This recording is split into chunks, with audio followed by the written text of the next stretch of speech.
예, 안녕하십니까. 책 읽는 자유인 채널을 운영하고 있는 이선입니다.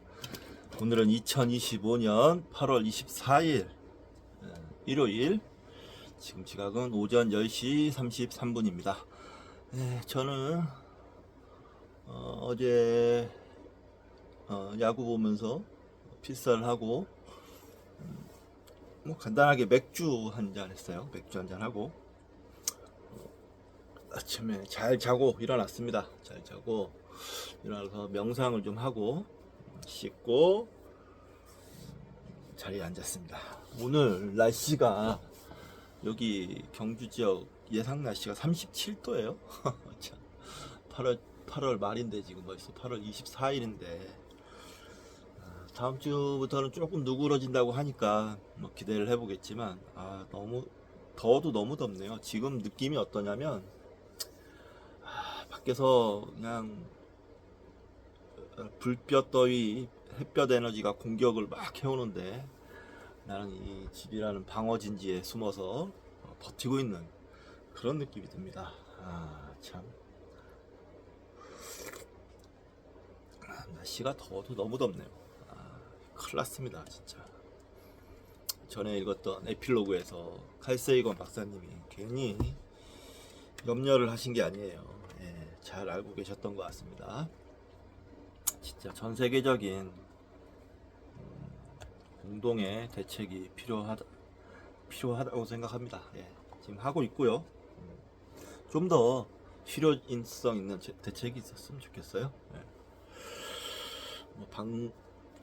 원자력 발전소 이런 것도 대안으로 나오고 있는데 원자력 발전소는 너무 위험하니까 재생에너지, 풍력이나 태양열 뭐 이런 거를 잘 사용했으면 좋겠습니다. 그런 생각이 들고요. 오늘 코스모스 미디어북을 할 텐데요. 그 전에 아주 재밌는 책을 소개시켜 드리도록 하겠습니다. 짠! 웬 여성의 얼굴이, 아리따운 여성의 얼굴이 그려져 있는데요. 제목은 킹크입니다. 실존적 변태 수업. 킹크. 캐롤린 엘리엇 지음, 김정은 옮김. 이 문제적 출판사 정신세계사에서 나왔습니다. 이 정신세계사가 참 재밌는 책들을 많이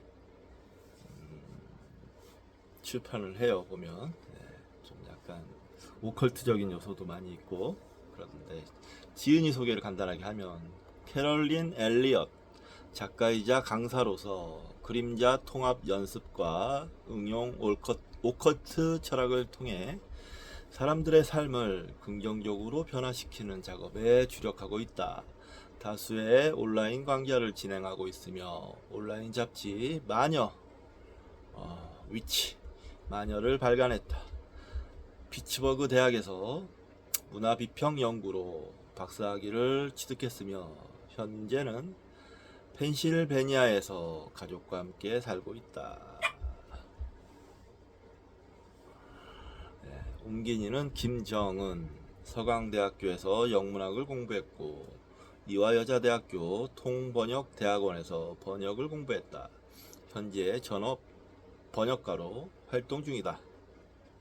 옮긴 책으로는 위대한 해체, 섹시 리틀 넘버스, 당신의 목소리를 해방하라, 될 일은 된다, 우연 접속자 등이 있다. 실존적 변태 수업이라. 일러두기가 또 재밌어요. 이 책은 종종 노골적인 표현, 가로 열고 욕설과 성적 은어 등이 나옵니다. 저자의 의도를 고려하여 굳이 순화하지 않고 최대한 원문의 느낌을 그대로 전달하고자 했으니 독자 여러분의 양해를 구합니다. 재밌을 것 같아요. 이 책은 뭐 그렇게 두껍지도 않고요. 보자, 한 300페이지가 안 되는데요. 지금 마침 제가 추계 시대를 다 읽었잖아요. 이제 인문학 코너가 좀 비어 있는데 이 책을 다음 책으로 선정을 했습니다. 예. 흥미를 돋구는 책이라 어떤가 한번 보고 싶다는 생각이 들었어요. 이런 오컬트적인 요소가 오히려 사람을 더 잘 이해할 수 있는 다른 시각에서 인간을 바라보고 인간을 더 잘 이해할 수 있는 그런 요소들도 있어요. 재미도 있고. 그래서 다음 책으로 골랐고요. 많이 기대해 주시기 바랍니다. 원래는 불교 책을 좀 읽으려고 했는데 저도 좀 그냥 재미난 책을 한번 읽어보고 싶었습니다. 그래서 골랐고 당장 시작하는 건 아니고 제가 지금 중론을 좀 낭송이 좀 밀려 있는데 중론 낭송이 끝나는 대로 읽어 나가도록 하겠습니다. 자, 오늘 코스모스 136쪽 서서 읽도록 하겠습니다.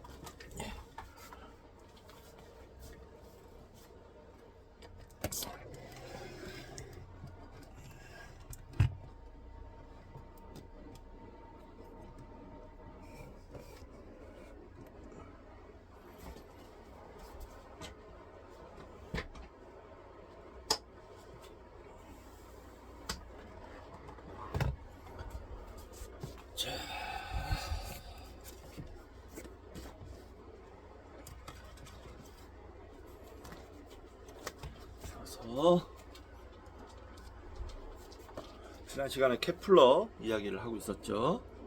케플러 이야기에 이어서 될 것 같습니다. 자, 잘 들리시나요? 조금 높이.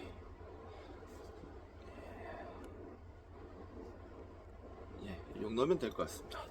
자, 시작하겠습니다. 136쪽. 멀리 있는 별들을 배경으로 하여 화성과 다른 행성들이 천추에 그리는 겉보기 운동을 티쿠 브라엔은 여러 해에 걸쳐 자세히 관측했다. 이 자료들은 망원경이 발견되기 수십여 년 전부터 모아진 것으로 당시로서는 가장 정밀한 관측 결과였다. 케플러는 이 자료들을 이해하고 분석하는 작업에 열정적으로 임했다.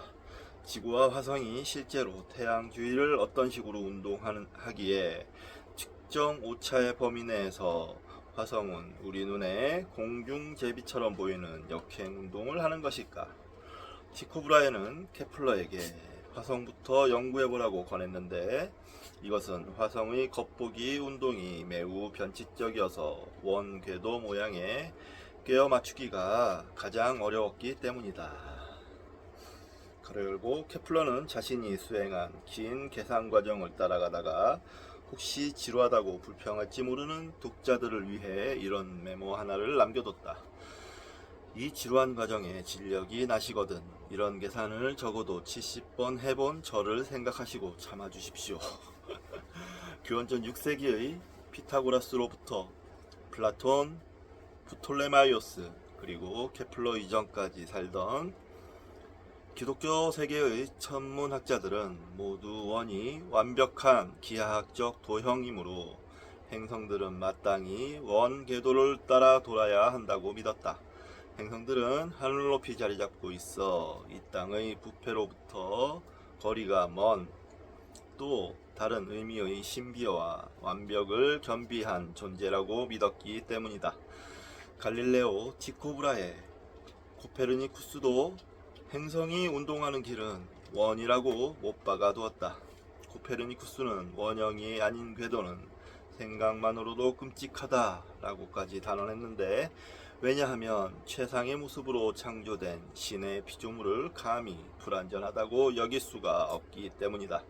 이러한 시대적 배경에서 케플러도 지구와 화성이 태양 주위를 원 궤도를 따라 돈다고 간주하고 티쿠 브라헤의 관측 결과를 이해하고자 고심했던 것이다.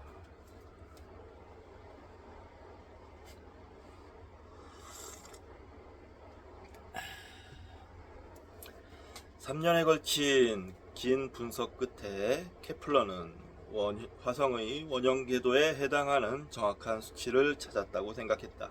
그 결과는 티코 브라헤의 관측값 10개와 2분의 오차 범위 내에서 잘 일치했다.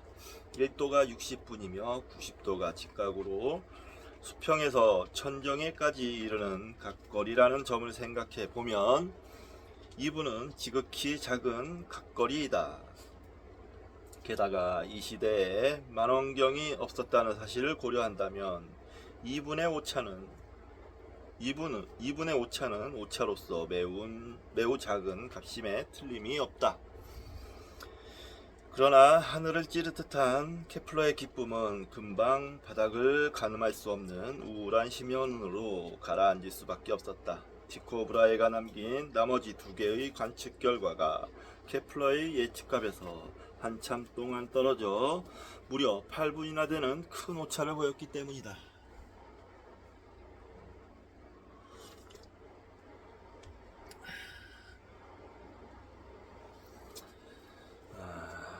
인용입니다. 거룩한 분의 섭리로 우리는 티코 브라헤라는 성실한 관측자를 가질 수 있었다.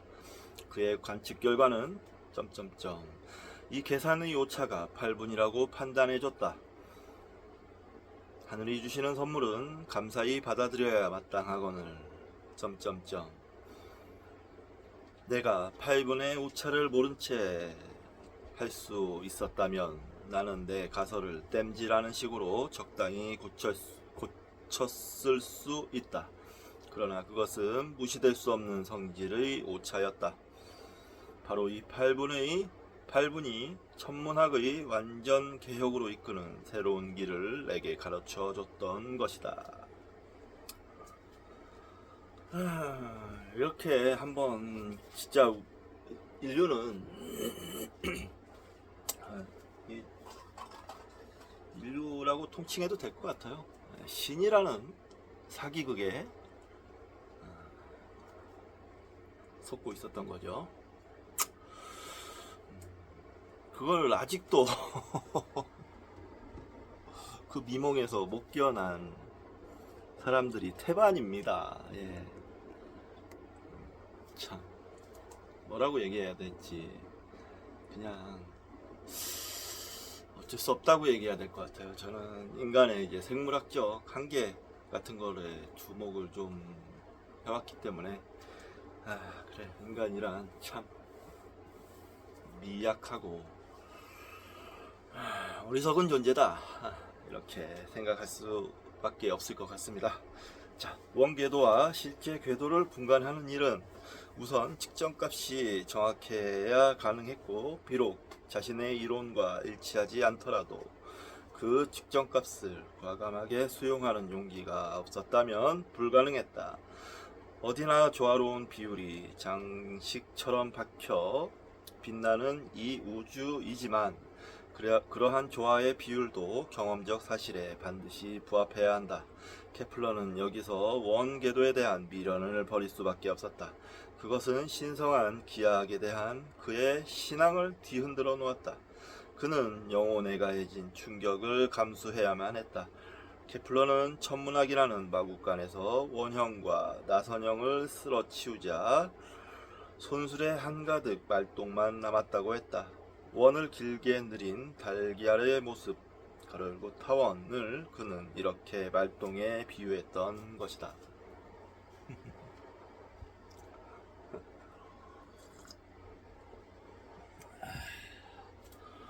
그러니까 코페르니쿠스가 참 대단한 사람이었던 거죠. 코페르니쿠스적 사고 전환이라는 말은 진짜 거의 관용구처럼 쓰이는데 결국 케플러는 원에 대한 동경이 하나의 환상이었음을 깨달았다. 지구도 코페르니쿠스가 말한 대로 과연 하나의 행성이었다. 그리고 케플러가 보기에 지구는 전쟁, 질병, 굶주림과 온갖 불행으로 망가진 확실히 완벽과는 아주 먼 존재였다. 이런 지구를 완벽하다고 믿었다면 나머지 행성들도 완벽에서 멀리 떨어질 수 있다고 생각한 그는 다른 행성들에 대해서 알아보기 시작했다. 이렇게 해서 케플러는 고대 이래 행성이 지구처럼 불완전한 것들로 구성된 물체라고 이야기한 몇 안 되는 인물 중의 한 사람이 되었다. 그리고 만일 행성이 불완전하다면 그 궤도 역시 불완전하지 않겠는가. 케플러는 달걀 모양 곡선을 여러 시험해 보았다. 열심히 계산해 내려가다 산술적 실수를 하기도 하고 가로 열고 그래서 옳은 답인데 틀린 것으로 여겨버렸고, 몇 달 뒤에 자포자기 심정으로 타원의 공식을 이용하여 분석을 다시 시도했다. 그 공식은 알렉산드리아 도서관에서 페르가의 아폴로니우스가 처음 만들어낸 식이었다. 결과는 티코 브라헤의 관측각과 완전히 일치했다. 자연의 진리가 나의 겁으로 쫓겨났었지만 인정받고자 겉모습을 바꾸고 슬그머니 뒷문으로 들어왔으니 나야말로 참으로 멍청이였구나. 케플러는 이렇게 해서 화성이 태양 주위를 공전할 때 원궤도가 아니라 타원 궤도를 따라 돈다는 사실을 발견했다. 다른 행성들의 궤도도 타원이기는 하지만 화성의 궤도보다 훨씬 더 원에 가깝다.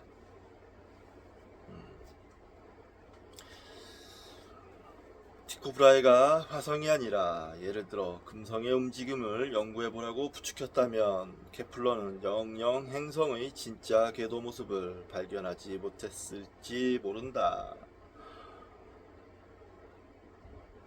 태양은 타원 궤도의 중심에 위치한 것이 아니라 중심을 조금 비껴나간 초점에 자리한다. 행성과 태양 사이에서 가장 먼 곳에 이르렀을 때 궤도 속도가 가장 느려진다. 이러한 운동 때문에 행성이 태양을 향해 떨어지는 중이지만 절대로 태양으로 곤두박질하지는 않는다.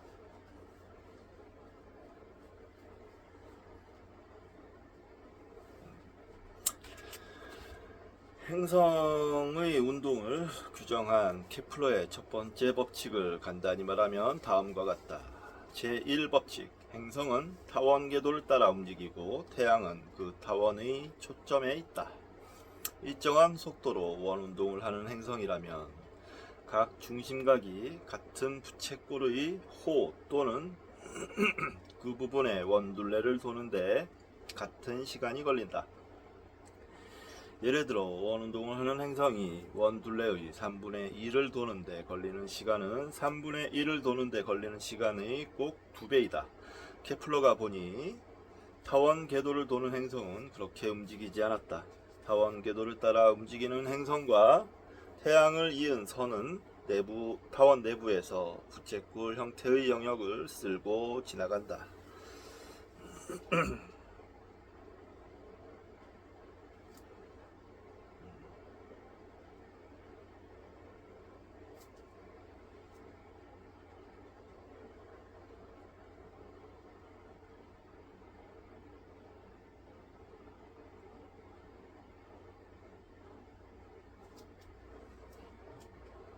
행성이 태양 가까이 있을 때 주어진 시간 동안 행성과 태양을 이은 선은 호의 길이가 길어 널찍한 모양의 부채꼴을 그리며 간다. 그러나 부채꼴의 넓이는 호의 길이만큼 크지는 않는데 이것은 행성이 태양에 가까이 있기 때문이다.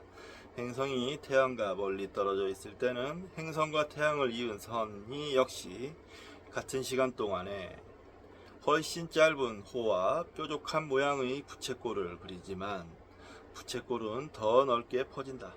행성과 태양 사이의 거리가 멀기 때문이다. 케플러는 궤도가 아무리 심하게 찌그러진 타원이라도 이 두 넓이가 같다는 사실을 발견했다. 행성이 태양과 멀리 있을 때의 길고 뾰족한 부채꼴의 넓이는 행성이 태양과 가까이 있을 때의 짧고 넓적한 부채꼴의 넓이와 정확히 일치했다. 이것이 행성 운동을 규정한 케플러의 두 번째 법칙이다. 제2법칙, 행성과 태양을 연결하는 동경은 같은 시간 동안에 같은 넓이를 휩쓴다. 케플러의 앞 두 가지 법칙은 조금 생소하고 추상적으로 보일 수 있다. 행성은 타원 궤도를 돌고 같은 시간 동안 같은 넓이의 부채꼴을 그린다. 그래, 좋다. 그래서 어쨌다는 말인가? 원운동은 그래도 좀 접근하기가 쉽다. 이런 법칙들은 수학 문제에 불과하고 일상생활과는 아무 상관이 없다고 한편으로 지워버릴 수도 있다.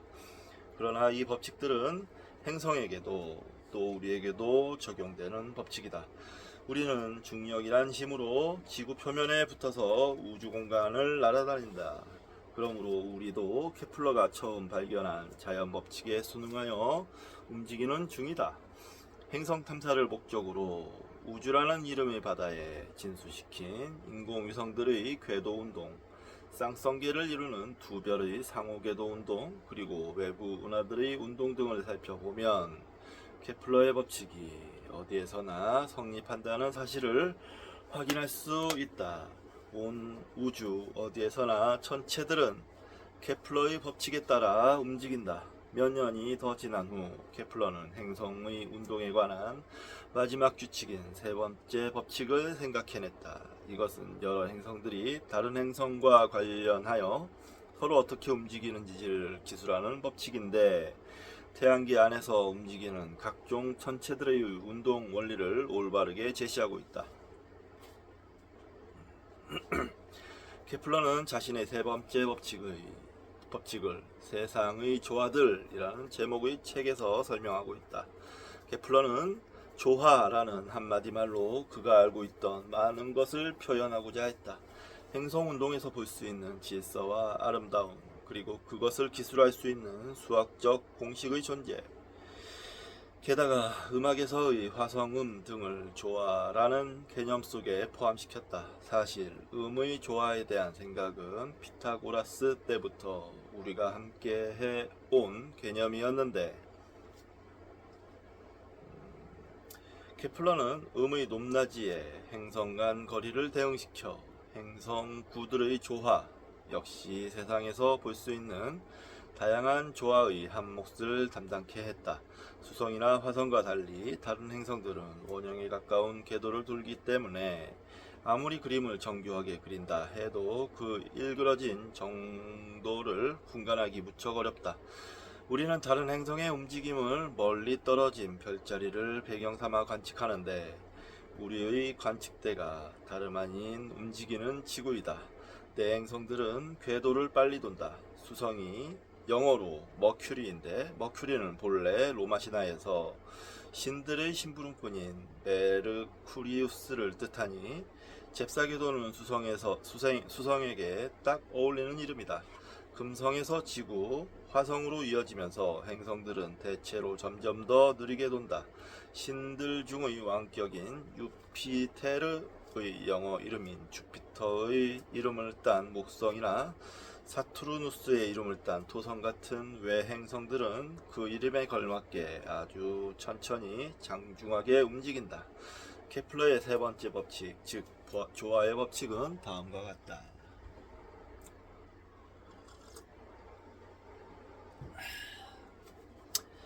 제3법칙, 행성 주기, 가로열고 행성이 궤도를 한 바퀴 도는데 걸리는 시간, 주기를 제곱한 것은 행성과 태양 사이의 평균 거리를 세제곱한 것에 비례한다. 즉 멀리 떨어져 있는 행성일수록 더 천천히 움직이되 그 관계가 수학 공식 P2는 A3를 정확하게 따른다. 몇 가지 그림이 있어요. 이 케플러 운동에 관한 건데, 케플러의 행성 운동에 관한 두 번째 법칙, 면적 속도 일정의 법칙. 행성은 같은 시간 간격 동안에 같은 넓이의 부채꼴을 휩쓴다. 즉 단위 시간에 행성이 휩쓰는 넓이는 궤도 어디에서나 일정하다. 행성이 B에서 A로 움직이는 데 걸린 시간이 F에서 EDC로 움직이는 데 걸리는 시간과 각각 같다면 호 BSA, FSE, DSC의 빗금치 넓이는 모두 같다. 보여드릴까요? 이런 식인 거예요. 그러니까. 이해가시죠? 다 이 넓이들이 같다는 거예요. 자,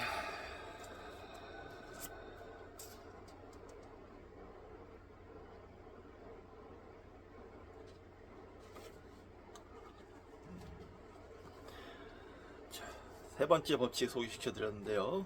P는 행성의 공성 주기를 1년 단위로 표시한 것이고, A는 태양에서 행성까지의 평균 거리를 천문 단위로 잰 것이다. 천문 단위란 지구와 태양 사이의 평균 거리를 1로 지정한 거리 측정의 단위로서 약 1억 4,960만 킬로미터이다. 예를 들어 목성은 태양에서 5천문 단위 떨어져 있다. 따라서 평균 거리의 세제곱은 5의 세제곱은 5 곱하기 5 곱하기 5는 125가 된다. 한편 제곱해서 125가 되는 수는 대략 11 정도면 그럭저럭 맞는다. 가로 열고 11의 제곱은 11 곱하기 11은 221이다. 그런데 목성이 태양을 한 바퀴 공전하는데 정말 11년쯤 걸린다. 이런 식으로 케플러의 제3법칙을 나타내는 위의 공식은 다른 행성뿐 아니라 소행성과 해성들의 궤도 운동에 대해서도 모두 성립한다.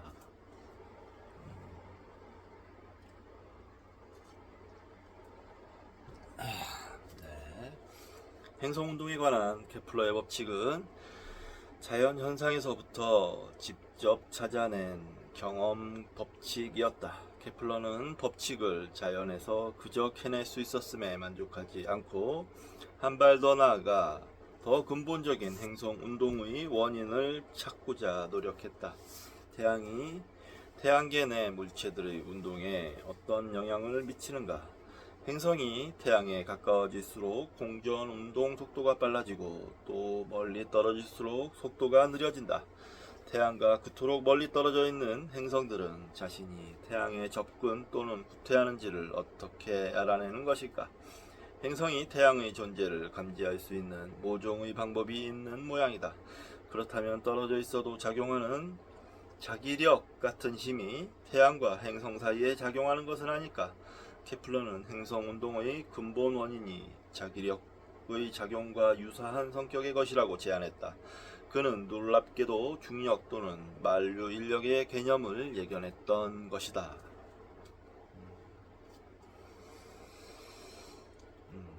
진짜 천재네요.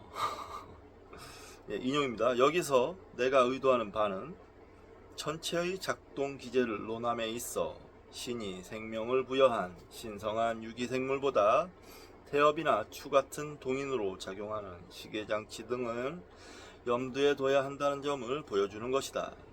시계의 운동이 시계추 단 하나에서 비롯되듯 천체들의 온갖 움직임의 거개가 극히 단순한 이 자기력 하나로 인하여 구현되는 것이다.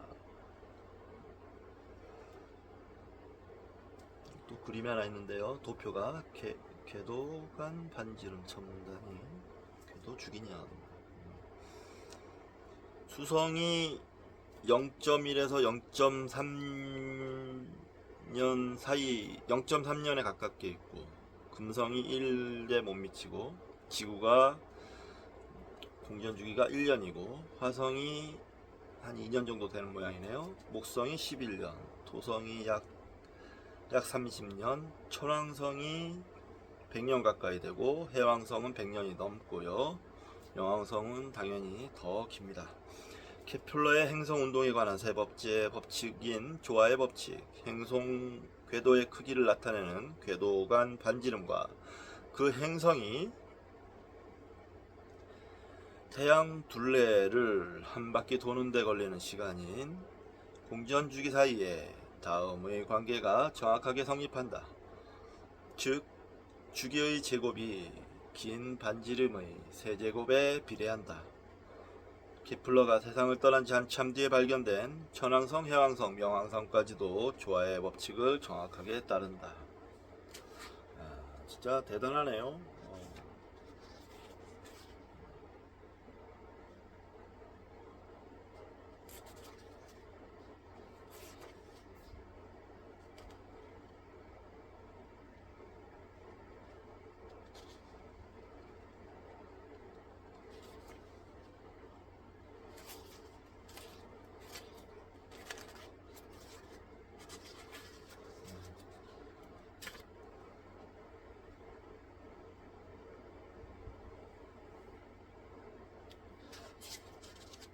대단하다고 생각됩니다. 예, 물론 자기력은 중력과 다르다. 그러나 케플러의 이 깊은 사유 속에는 세상의 근본을 건드리는 숨막힐 정도로 혁신적인 내용이 담겨 있었다. 그의 생각을 좀 더 깊이 들여다보자. 케플러는 지구에 적용되는 측정 가능한 물리법칙이 천체들에게도 똑같이 적용된다는 점을 간파했던 것이다. 여기서 측정 가능하다는 것은 정량적으로 기술할 수 있다는 뜻이다. 그의 생각으로 말미암아 인류사에서 최초로 천체의 운동을 설명하는 데에서 신비주의가 배제되었다. 이제 지구는 코스모스의 중심에서 구속 변방으로 물러나야만 했다. 케플러는 역사의 한 꼭지점에 서서 천문학은 물리학의 일부다 라고 단언했다. 그는 그런 주장을 할 만한 자격을 충분히 갖추고 있었다. 인류사에서 마지막으로 나타난 과학적 점성술사가 우리가 만난 최초의 천체 물리학자였던 것이다. 야, 예. 이게 의미죠. 예. 자, 이런 부분은 체크를 좀 하겠습니다. 종교적 관점에서 봤을 때 종교의 미신적인 부분을 과학이 통쾌하게 덜어내는 결정적 순간인 거죠. 네. 이런 부분은 현대에서 종교를 공부하는 사람들이 반드시 알아둬야 됩니다. 네.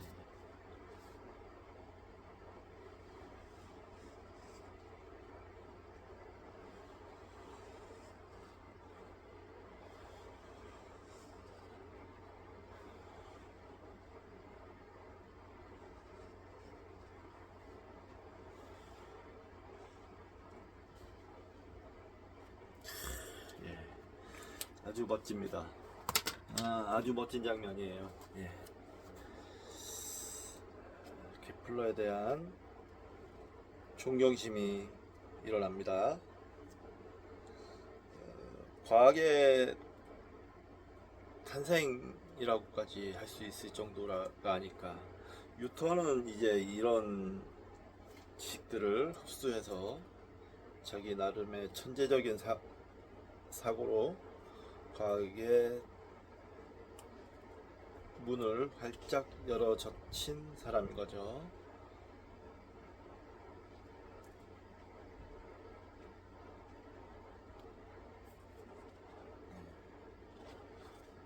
아주 감동적인 장면입니다.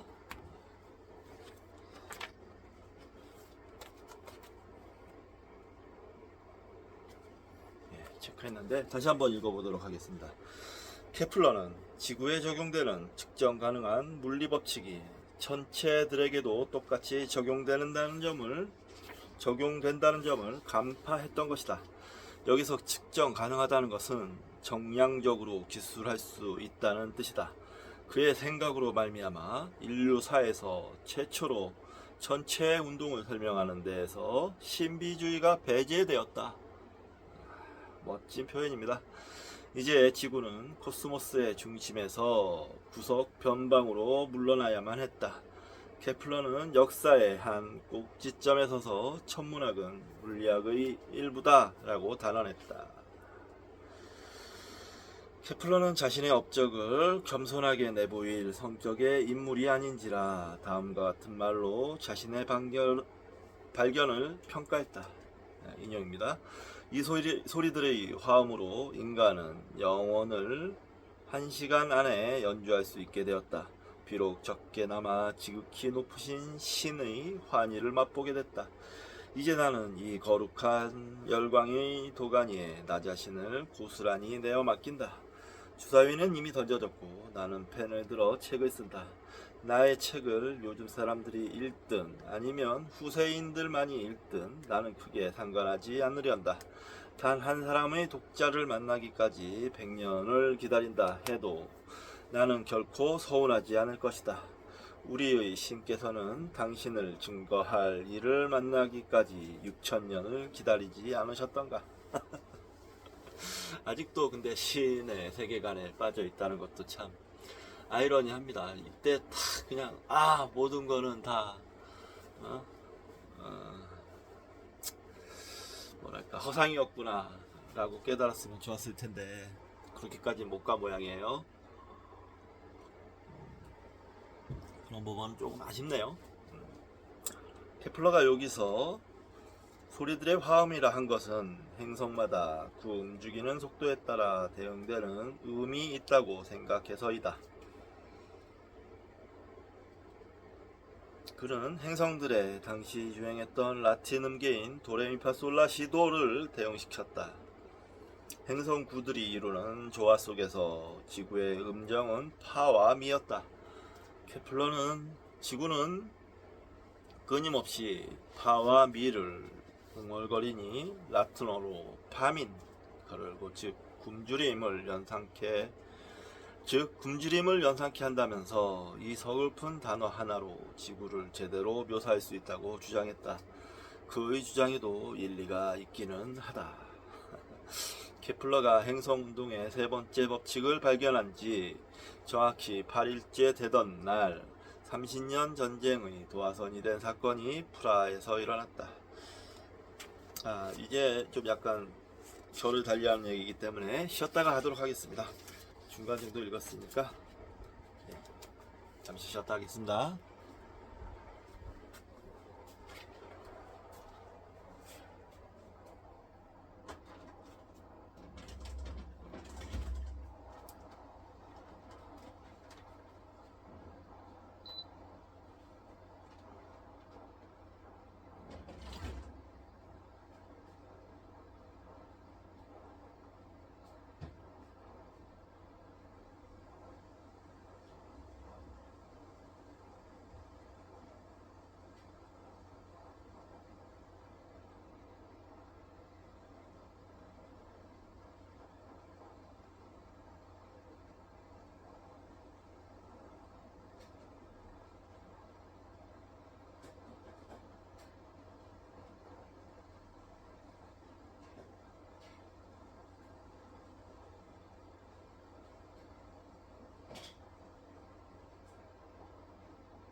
자, 147쪽 계속 읽도록 하겠습니다. 케플러가 행성운동의 세 번째 법칙을 발견한 지 정확히 8일째 되던 날 30년 전쟁의 도화선이 된 사건이 프라하에서 일어났다. 전쟁의 격동 속에서 수만 명의 삶이 산산조각 났는데 케플러도 그 피해자들 중의 한 명이었다. 군사들이 옮긴 전염병에 부인과 아들을 잃었고 그를 후원하던 황제는 폐위당했으며 케플러 본인은 교리 문제에 관해 너무 강경하게 개인의 주장을 폈다는 이유로 루터파로부터 파문당했다. 케플러는 다시 난민의 신세로 떨어졌다. 구교도와 신교도 양편 모두 입으로는 성스러운 전쟁이라고 떠들어댔지만 실은 영토와 권력에 쥐렸던 이들이 종교의 광신적 측면을 자신들의 목적에 이용했을 뿐이다. 과거에는 호전적 성격의 군주들이 갖고 있던 전쟁 자원이 바닥나기 시작하면서 전쟁도 끝을 보았다. 그러나 당시에는 군대의 유지를 위해 조직적 약탈이 자행되었다. 빼앗기는 쪽에 설 수밖에 없었던 유럽의 일반 대중은 쟁기와 낫이 창과 검으로 변하는 꼴을 바라볼 수밖에 없었다. 주표시가 있는데 그라츠의 무기고에는 이렇게 만들어진 무기가 요즘도 전시되어 있다. 뜬소문과 인간의 광기가 파도처럼 시골까지 덮쳐 힘없는 자들일수록 더 큰 고통을 겪어야 했다. 그 당시 많은 사람들이 희생양이 되었는데 그 와중에 혼자 사는 늙은 여인들은 마녀 사냥에 걸려들기까지 했다. 케플러의 어머니도 한밤중에 빨래통에 처박혀 끌려갔다. 케플러의 고향 바일데어 스타트라는 작은 도시에서도 1615년부터 1629년까지 매년 서너 명의 여인들이 마녀의 누명을 쓰고 고문을 당한 뒤 처형됐다. 카타리나 케플러는 심술궂은 노파였다. 말참견으로 지방 권력가의 심기를 건드리기 일쑤였고 수면제를 몰래 팔았고 어쩌면 환각제까지 끼워 팔았던 모양이다. 불쌍한 케플러는 자기 어머니가 잡혀가게 된 데에는 어느 정도 자신의 잘못도 있다고 믿었다. 문제의 발단은 케플러가 최초의 공상과학 소설이라고 할 만한 책을 쓴 데에 있었다. 그 책은 대중에게 과학을 설명하고 널리 전파하고자 쓴 것이었다. 제목은 솜니움, 즉 꿈이었다. 꿈은 상상 속의 달 여행을 그린 소설로서 거기에는 우주 여행객들이 달 표면에 서서 달의 하늘에서 아름다운 행성 지구가 천천히 자전하는 광경을 보는 장면이 나온다. 관점을 바꿔봄으로써 우리는 세상의 작동 원리를 알 수 있다. 케플러가 살던 시절의 사람들이 지구가 돈다는 생각을 거부했던 첫째 이유는 아무도 그 회전을 느낄 수 없다는 데 있었다. 케플러는 꿈을 통해서 지구의 자전이 가능한 일이고 멋있으며 이해할 수 있는 현상임을 알리려고 했었다. 다수가 그런 길을 걷지 않는 한... 나 역시 다수의 편에 서고 싶지 않다. 그 까닭에 나는 가능한 한 많은 이들에게 과학을 설명해 주려고 무진 애를 쓰는 바이다.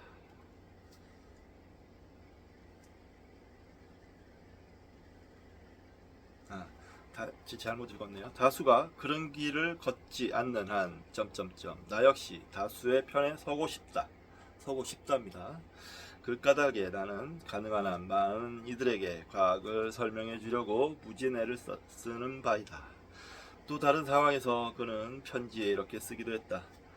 수학계산인의 쳇바퀴에 저를 온종일 메어두지는 마십시오. 철학적 사색은 제가 누릴 수 있는 유일한 기쁨이오니 제게 사색할 여유를 허락해 주십시오.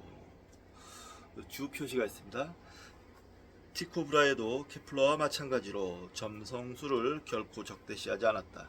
그러나 그는 자신이 비밀스레 알고 있는 점성술과 그 당시에 성행했던 점성술 사이에 조심스레 선을 그어 둘을 구별했는데 그것은 후자가 미신을 조장한다는 생각에서였다. 브라해는 1598년에 출간된 천체운동론이라는 자신의 책에서 별의 위치를 나타내는 성도가 제대로 보강되지 않아서 그렇지 실은 점성술이 생각보다 더 믿을만한 것이라고 주장했다.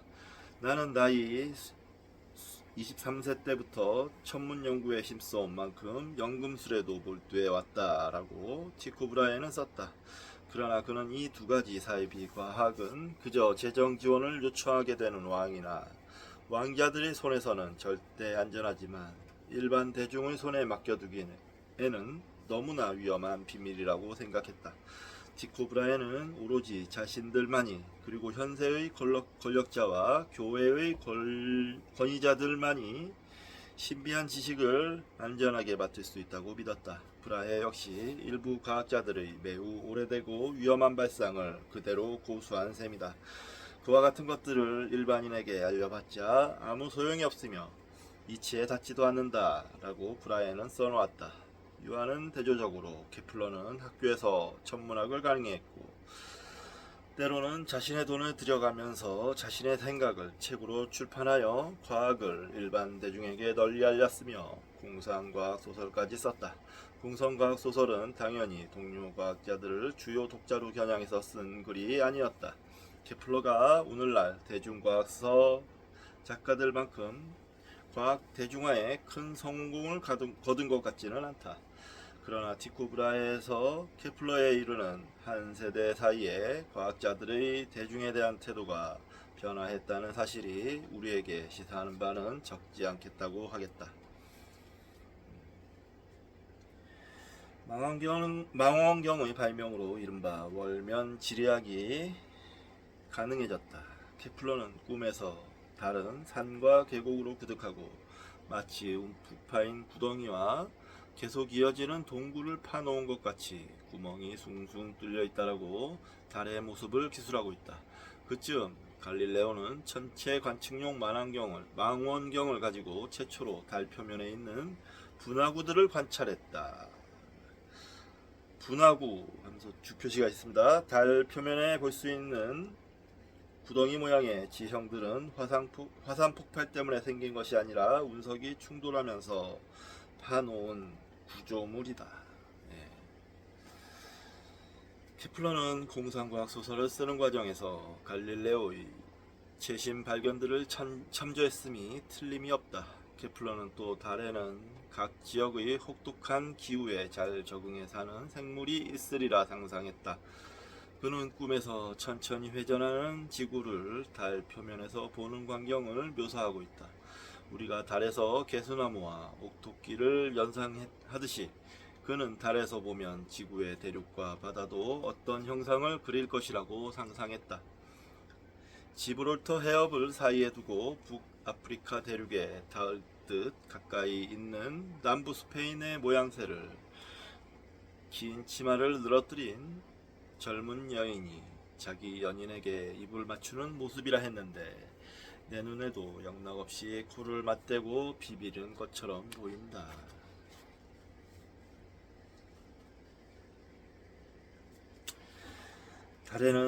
달에서는 낮과 밤이 매우 길기 때문에 달에는 추위와 더위가 양극으로 치다르며 일교차가 매우 크다. 따라서 달의 기후 조건은 대단히 난폭하다라고 케플러는 달의 실제 상황을 정확하게 설명했다. 그렇지만 케플러의 달나라 상상이 모두 옳은 것은 아니었다. 예를 들어 케플러는 달에 대기권이 있다고 믿었고 바다와 생물도 존재한다고 생각했다. 케플러는 달의 운석공을 가리키며 이 때문에 달 표면이 마마를 앓은 곰보 아이의 얼굴처럼 심하게 얼었다라고 했는데 그 분화구의 기원에 대한 케플러의 관점이 꽤 흥미롭다. 그가 주장하는 대로 분화구는 솟구쳐 나온 지형이라기보다 움푹 파인 구덩이의 형태이다. 케플러는 자기 스스로 달을 관측하여 분화구 둘레를 에워싸는 성벽 비슷한 지형과 분화구 중앙에 비죽이 솟은 산봉우리의 존재도 확인할 수 있었다. 그러나 이렇게 일정한 기하학적 형태의 원에서 볼 수 있는 고도의 질서는 오직 지성을 갖춘 생물의 존재로만 그 기원을 설명할 수 있다고 케플러는 추론했다. 그렇지만 거대한 암석이 하늘에서 떨어지면 지면이 국부적으로 폭발하면서 사방팔방으로 물질이 튕겨나가며 거의 완벽한 대칭 구조의 원형 구덩이가 파인다. 달과 여러 고체 행성들에서 볼 수 있는 대다수의 분화구도 실제로는 이렇게 만들어진 것이다. 이러한 사실을 알지 못했던 케플러는 그 대신 이성적 능력으로 이렇게 움푹한 지형을 달 표면에 건설할 수 있는 종족의 존재를 추론했던 것이다. 한 발 더 나아가 그는 이 종족은 개체수가 대단히 많아 이 구덩이를 파는 무리, 저 구덩이를 건설하는 무리가 따로 있을 것이다 라고 자신의 생각을 피력했다.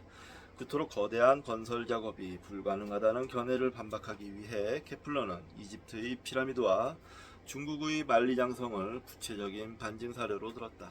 피라미드와 만리장성이 실은 오늘날 지구를 선회하는 인공위성에서 식별할 수 있는 지구의 유일한 거대 지형물이기는 하다.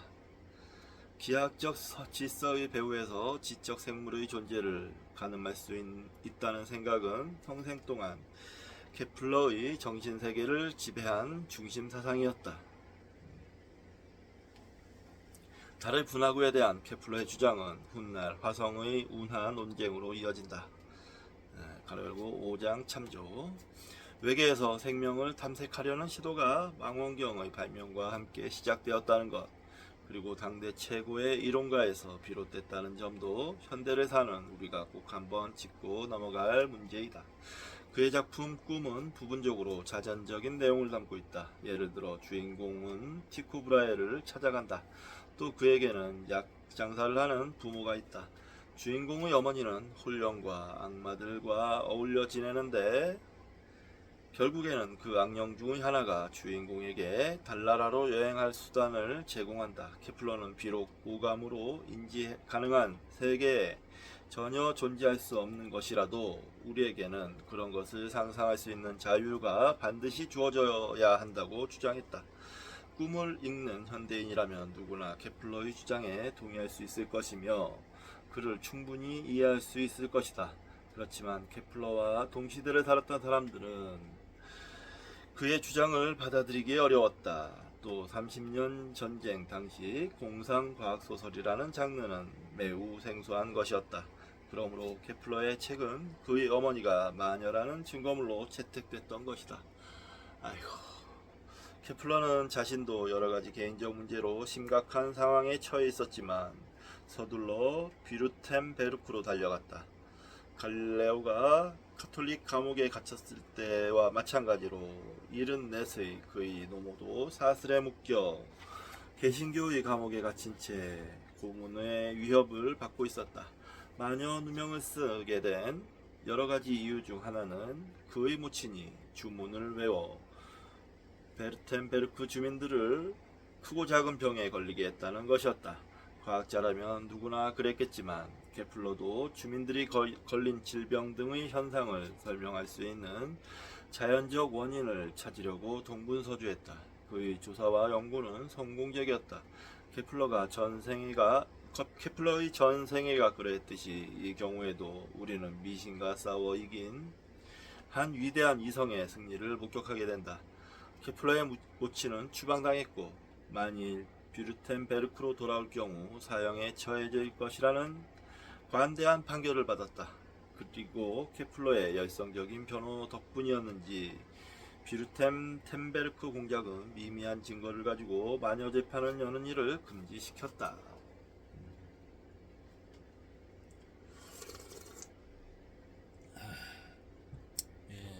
어머니를 살렸네요. 아주 끔찍한 일로부터. 이때 당시에 마녀 사냥에서 벗어나기가 쉽지 않았을 텐데요. 매우 어려운 일이었다고 알고 있습니다. 저는 전쟁의 북대통에서 케플러는 재정 지원처를 거의 모두 상실했다. 그의 말년은 돈을 빌고 후원자를 구하러 다니는 동동걸음으로 채워졌다. 전에 루돌프 2세에게 했던 것처럼 그는 바렌슈타인 대공을 위해 별정을 쳐주었고 바렌슈타인 대공이 지배하는 슐레지엔 지방의 한 마을인 사간에서 생의 마지막 나날을 보냈다. 케플러가 스스로 지은 비문을 읽어보자. 어제는 하늘을 재더니 오늘 나는 어둠을 재고 있다. 나의 뜻을 하늘로 뻗쳤지만 육신은 땅에 남는구나. 그러나 자, 이게 자신이 남긴 비문이랍니다.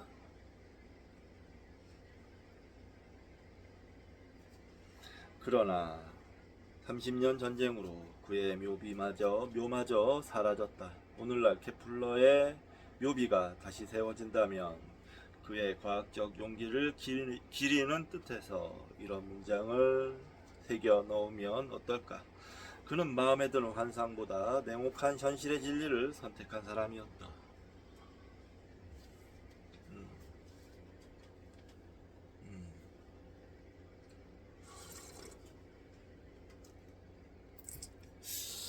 냉혹한 진리라. 굳이 냉혹하다고까지.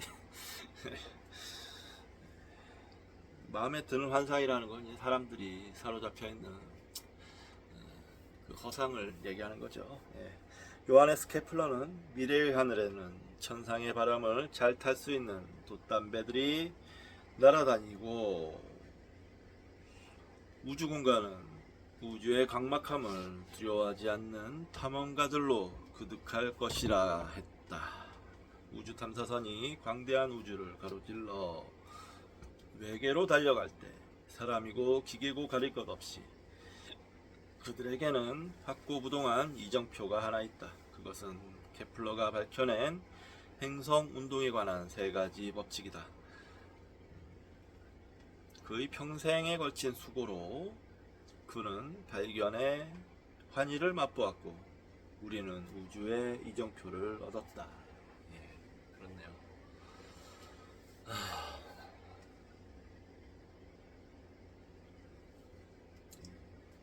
위대한 인물이었네요. 케플러는 잘 모르고 있었는데 오늘 배웠습니다. 예. 남은 장이 몇 장 안 되니까 이거 다 읽는 게 나을 것 같아요. 요하네스 케플러가 자신의 일생을 바쳐 추구한 목표는 행성의 움직임을 이해하고 천상세계의 조화를 밝히는 것이었다. 이러한 목표는 그가 죽고 36년이 지난 후에 결국 결실을 맺게 된다. 그것은 아이작 뉴턴의 연구를 통해서였다. 뉴턴은 체중 미달의 미숙아로 1642년 크리스마스에 태어났다. 훗날 그의 모친이 뉴턴에게 들려준 이야기에 따르면 출생 당시의 뉴턴은 허크 가로 열고 약 1리터 커크들이 컵에 넣어도 될 정도로 작았다고 한다. 일생 동안 병약했고 스스로를 부모로부터 버림받은 자식이라고 생각했고 걸핏하면 남과 다투었으며 성격이 비사교적인 데다가 죽는 날까지 독신으로 살았던 아이작 뉴턴이지만 그는 아마도 인류 역사상 제일 가는 과학의 천재였을 것이다. 예, 우리 읽었던 추계 시대에 카렐 암스트롱 박사님도 새로운 추계 시대의 3인방으로 뉴턴, 아인슈타인, 프로이트를 꼽았어요. 뉴턴의 지금 이 물리 법칙은 현재에도 쓰입니다. 현재에도 지구 내에서는 아직도 통합니다. 지구를 벗어나서가 문제인데, 그래서 인공위성이나 뭐 이런 우주 비행선 같은 거를 쓸 때도 아직 뉴턴의 물리 법칙을 사용한다고 저는 알고 있습니다. 뉴턴은 이미 젊은 시절부터 비현실적인 문제를 고민하지 않고는 못 참아했다. 예를 들어 빛이 물질인가 아니면 현상인가 또는 인력이 어떻게 진공을 가로질러 작용할 수 있는가 같은 문제를 가지고 고민했다. 진작부터 뉴턴은 삼위일체라는 기독교의 통상적 가르침이 성경의 오독에서 비롯된 것이라고 단정했다. 그의 전기작가 존 메이너드 케인스는 이렇게 썼다. 인용입니다. 뉴턴은 마이모니데스 학파의 유대교적 유인신론자라고 할 수 있다. 그가 이와 같은 신념에 도달한 것은 이른바 합리주의적 또는 회의주의적 사고를 거쳐서가 아니라 전부 권위 있다는 고대 문헌들의 해석을 통해서였다.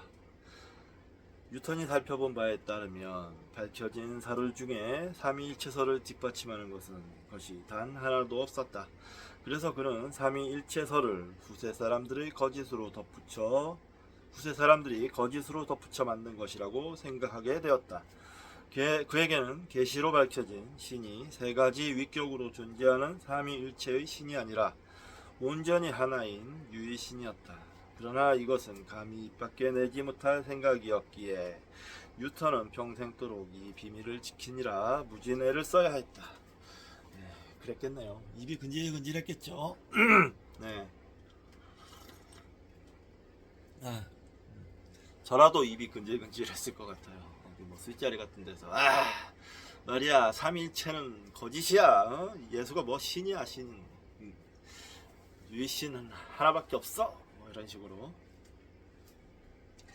케플러와 마찬가지로 뉴턴도 그 시대를 풍미하던 미신을 완전히 멀리하지 못했고 신비주의와도 자주 접촉했다. 사실상 뉴턴이 지적으로 성장하게 된 것도 상당 부분 이 같은 이성주의와 신비주의 대립과 긴장 덕분이라 할 수 있다. 1663년 스투어 브리지에서 박람회가 열렸다. 당시 20살이던 뉴턴은 그곳에서 안에 무엇이 쓰여 있는지 궁금해서 점성술 책을 한 권 구입했다고 한다. 그는 그 책을 읽다가 도면을 하나 이해하지 못해 계속 읽어 나갈 수가 없었다. 이것은 그가 삼각법을 몰랐기 때문이다. 그래서 삼각법에 관한 책을 사서 읽기 시작했지만 이번에는 그 책의 기하학적 논의를 따라갈 수가 없었다. 그래서 유클리드의 기하학 원론을 구해다가 읽기 시작했다. 그리고 2년 뒤에 뉴턴은 미적분학을 발명하기에 이른다. 학생 시절 뉴턴은 빛에 큰 관심이 있었다. 그는 미친듯이 태양에 빠져들었다. 뉴턴은 거울에 비친 태양의 상을 들여다보는 위험천만한 짓을 하기도 했다. 인용입니다. 그렇게 하기를 몇 시간. 곧 내 두 눈은 아무리 밝은 물질을 본다 해도 태양 말고는 아무것도 보지 못하는 지경에 이르렀다. 그래서 쓰거나 읽기는 염두도 내지 못하고 시력을 회복하기 위해 내리사흘 동안 어두운 방에 문을 닫아 걸고 들어가 지내면서 온갖 수단과 방법을 다 동원해서 태양을 상상하는 일만은 그만두느라고 무척 고생을 했다. 왜냐하면 어둠 속에서도 태양 생각만 하면 즉시 태양의 형상이 내 눈앞에 나타났기 때문이다.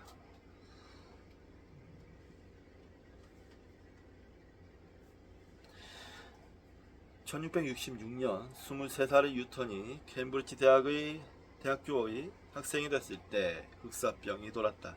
그래서 뉴턴은 자신이 태어난 외딴 고향 마을 울주소프에 내려가서 어떤 의무에도 얽매이지 않고 1년의 세월을 편히 보낼 수 있었다. 뉴턴은 그 1년 동안에 미분과 적분을 발명했고 빛의 기본 성질을 알아냈으며 만류 인력 법칙의 기반을 구축할 수 있었다.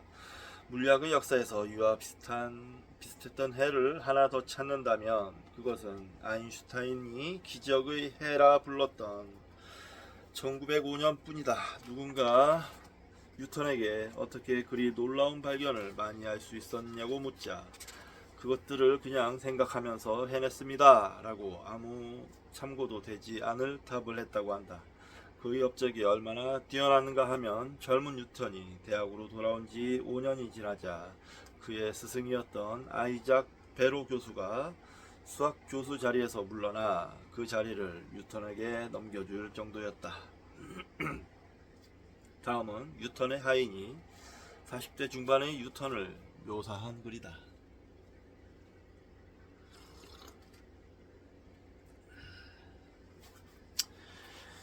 저는 그분이 오락이나 기분 전환을 목적으로 바람을 쐬러 말을 타고 나간다던가 산보를 한다던가 아니면 볼링을 친다던가 또는 이러저러한 운동 하나 하시는 걸 본 적이 없습니다. 그분은 연구에 쓰지 않은 시간은 모두 내다버린 시간이라고 생각하셨기에 그렇게 사셨습니다. 그분이 연구에 얼마나 열심히셨는지 방을 비우는 적이 거의 없었고 있다면 오로지 학기 중 강의할 때뿐이었습니다. 그분의 강의를 수강하는 학생들은 얼마 없었고 강의를 들어도 제대로 알아듣는 사람은 더욱더 없었습니다. 이해하는 학생이 없으니 그분의 강의는 벽에다 대고 하는 것이었습니다. 케플러의 학생들과 마찬가지로 뉴턴의 학생들은 자기들이 무엇을 놓치고 있는지 결코 알지 못했을 것이다. 뉴턴은 관성의 법칙을 발견했다. 움직이는 물체가 어떤 다른 것의 영향을 받아 가던 길을 벗어나지 않는 한 계속 그 방향을 따라 직선으로 움직이려고 하는 성질을 관성이라고 한다. 뉴턴이 보기에 만약 어떤 힘이 달을 지구 쪽으로 잡아당겨 지속적으로 운동 방향을 바꾸지 않는 한 달도 직선으로, 그러니까 달이 도는 궤도의 접선 방향으로 날아가 버릴 듯 싶었다. 그러나 어떤 힘이 달을 계속해서 지구 쪽으로 끌어당기기 때문에 달은 거의 원에 가까운 궤도를 따라 운동을 한다. 뉴턴은 이 힘을 중력이라고 불렀다. 거리를 두고도 작용하는 힘, 즉 원격 작용이 가능한 힘이라 생각했다. 지구와 달은 직접 물리적으로 연결되어 있지 않다. 그러나 그 지구는 달을 항상 우리 쪽으로 잡아당긴다. 뉴턴은 케플러의 세 번째 법칙을 이용해 인력의 세기를 수학적으로 추정했다. 주표시가 있습니다. 유감스럽게도 뉴턴은 그의 걸작 프린키피아에 자신이 케플러에게 진 빚을 언급하지 않았다. 케플러는 뉴턴의 감사를 100번 받아 마땅함에도 불구하고 말이다. 그렇지만 뉴턴이 만류 인력의 법칙을 발견하는데 케플러의 공헌이 지대했음을 아무도 부인할 수 없다. 1686년 에드먼드 헨리에게 보낸 한 편지에서 뉴턴은 자신이 발견한 중력 법칙에 대해서 이렇게 적고 있다.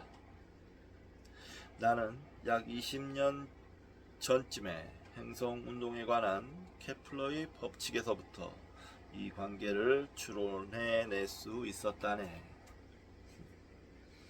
고맙다고 해야죠. 출처를 밝히고. 책에서.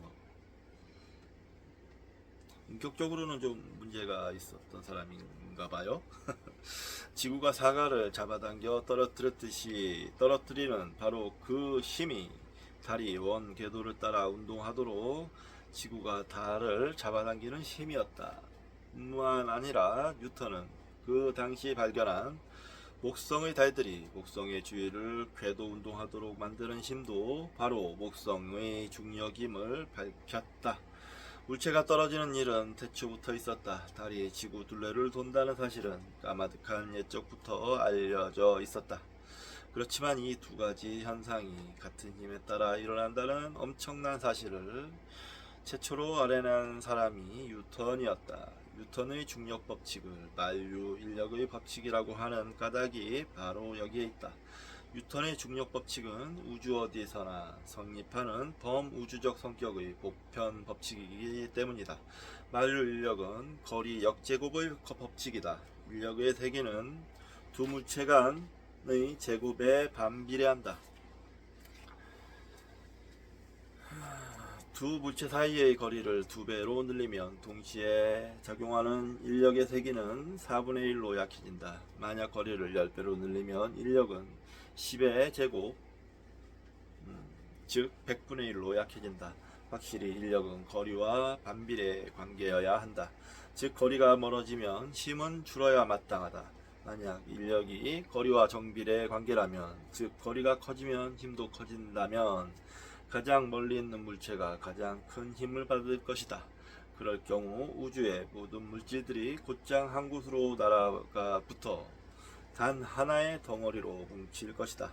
따라서 인력의 세기가 거리의 증가와 함께 감소해야 혜성이나 행성이 태양에서 멀리 있을 때는 천천히 움직이고 가까이 있을 때는 더 빨리 움직일 수 있을 것이다.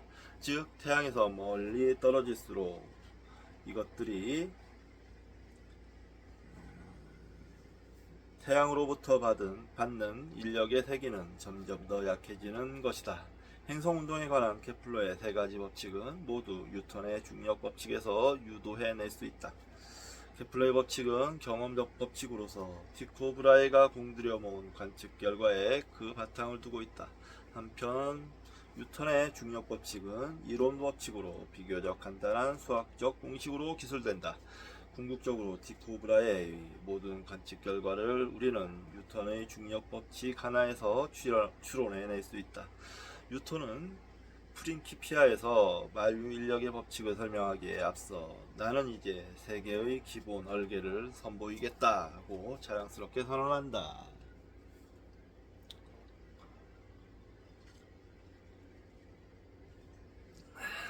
만년에 뉴턴은 과학자들의 단체인 영국 왕립학회의 회장을 역임했다. 조폐원장 자리에도 취임하여 위조화폐의 유통을 통제하는 데 온 정성을 쏟기도 했다. 본래 감정의 기복이 심했던 뉴턴은 나이를 먹어가며 그 증상이 심해졌고 또 사람 대하기를 점점 더 꺼려했다. 다른 과학자들과 걸핏하면 논쟁을 벌였다. 논쟁의 원인은 주로 누가 먼저 발견했는가에 있었다. 앞으로는 남과 다투는 과학 연구는 그만두겠다고 마음먹기도 했다. 그리고 뉴턴이 신경쇠약증에 걸렸다는 소문을 퍼뜨리고 다니는 사람들도 있었다. 여하튼 그런 와중에서도 뉴턴은 연금술과 화학의 중간 정도에 해당하는 실험을 평생 계속했다. 최근 밝혀진 바에 따르면 뉴턴의 증세가 정신병은 아니었다고 한다. 일종의 중금속 중독으로 작은 양의 비소와 수온을 장기간에 걸쳐 섭취했을 때 나타나는 증세로 의심할 수 있는 정황이 뉴턴의 행동 양식에서 포착됐다고 한다. 그 당시의 과학자들은 물질의 성분을 분석할 때 조금씩 맛을 보는 게 통례였기 때문이다. 아주 위험천만한 일이죠. 네. 비소나 수은이나 납이나 이런 거 맛보다가는 중독되고 몸에 엄청난 악영향을 끼쳤겠죠. 어쨌거나 뉴턴의 천재적 지력은 늙어도 지칠 줄 몰랐다. 1696년 스위스의 수학자 장 베르누이가 동료 수학자들에게 그 당시까지 미해결로 남아있던 최속 강하선의 문제를 도전 형식으로 제시했다. 이 문제는 연직면 위의 두 점이 서로 떨어져 있을 때 한 물체가 윗점에서 아랫점까지 오직 인력의 방향으로 떨어져 내려간다면 어떤 형태의 곡선 경로를 따라야 가장 짧은 시간에 강화할 수 있는가 하는 문제였다. 베르누이는 본래 마감일을 6개월 후로 잡았다. 하지만 라이프니츠의 요청에 따라 1년 반으로 연장했다. 라이프니츠는 당시의 선구적인 학자로서 뉴턴과는 독자적으로 미분법과 적분법을 발견한 수학자이다. 도전장이 뉴턴에게 전달된 시각은 1697년 1월 29일 오후 4시. 그때부터 그 다음날 아침 출근 전까지 뉴턴은 변분법이라는 전혀 새로운 분야의 수학을 발명했고 이것을 이용하여 최속 강하선의 문제를 해결한 뒤 정리한 답을 돌려보냈다.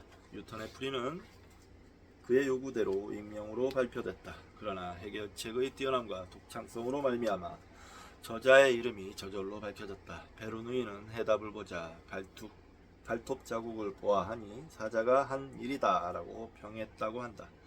뉴턴은 그때의 나이가 55세였다. 뉴턴이 말년에 주로 한 연구는 고대 문명의 연표를 보정하고 수정하는 일이었는데 이것은 고대 역사학자였던 마네토, 스트라본, 에라토스테네스 등의 전통을 이어받은 것이었다. 뉴턴의 마지막 저서인 개정 고대 왕국 연표는 유작으로 발표됐는데 그 책에는 역사적 사건들의 시기를 천문학적으로 보정한 예들이 여럿 나오고 솔로몬 신전의 건축학적 복원이며 북반구의 별자리 이름을 전부 그리스의 아이손과 아르고 원정대에 등장하는 사람이나 물건이나 사건을 기린 것이라는 도발적인 주장, 그리고 뉴턴 자신의 신을 제외한 여러 문명이 받들던 다양한 신들은 모두 고대의 왕이나 영웅을 후세 사람들이 신격화한 것에 불과하다는 논리가 시종일관 등장한다. 케플러와 뉴턴은 인류 역사의 중대한 전환을 대표하는 인물이다. 이 두 사람은 비교적 단순한 수학 법칙이 자연 전체에 두루 영향을 미치고 지상에 적용되는 법칙이 천상에서도 똑같이 적용되며 인간의 사고방식과 세계가 돌아가는 방식이 서로 공명함을 밝혔다. 그들은 관측 자료의 정확성을 인정하여 두려움 없이 받아들였다. 그리고 그들은 행성들의 움직임을 정확하게 예측함으로써 인간이 코스모스를 대단히 깊은 수준까지 이해할 수 있다는 확고한 증거를 제시했다. 오늘날 세계화된 우리의 문명, 우리의 세계관, 그리고 세계의 우주 탐험은 전적으로 그들의 예지에 힘입은 것이다. 뉴턴은 자신이 발견한 것을 남에게 빼앗길까 늘 전전긍긍했고 동료 과학자들과 무서울 정도로 경쟁적이었다고 한다. 역제곱의 법칙을 발견하고도 10년, 20년이 다 지나서야 발표하는 일은 뉴턴에게 아주 당연한 것이었다. 그러나 자연의 장대함과 복잡 미묘함 앞에서 뉴턴은 프톨레마이오스와 케플러와 마찬가지로 명랑하면서 또 정감 어린 겸손을 보일 줄도 알았다. 죽기 바로 전 뉴턴은 이렇게 썼다. 세상이 나를 어떤 눈으로 볼지 모른다. 그러나 내 눈에 비친 나는 어린아이와 같다. 나는 바닷가 모래밭에서 더 매끈하게 닦인 조약돌이나 더 예쁜 조개 껍데기를 찾아 주우며 놀지만 거대한 진리의 바다는 온전한 미지로 내 앞에 그대로 펼쳐져 있다. 네, 뉴턴도 그 대가 뉴턴도 이 우주의 신비 앞에서는 겸손한 모습을 보였네요. 여기까지 3장 다 읽었습니다. 다음은 4장인데요. 4장의 제목은 천국과 지옥입니다. 어떤 내용일지 궁금하네요. 네, 이렇게 다 요번 시간 끝내고 이제 밥을 저는 좀 먹어야 될 것 같아요. 과학사 제대로 잘 공부한 것 같습니다. 재밌게. 케플러와 뉴턴 이들의 업적이 뭔지 잘 몰랐는데 특히 케플러에 대해서는 많은 생각을 하게끔 합니다. 뉴턴도 참 대단한 사람이고. 자, 이번 시간 여기서 마치도록 하겠습니다. 감사합니다.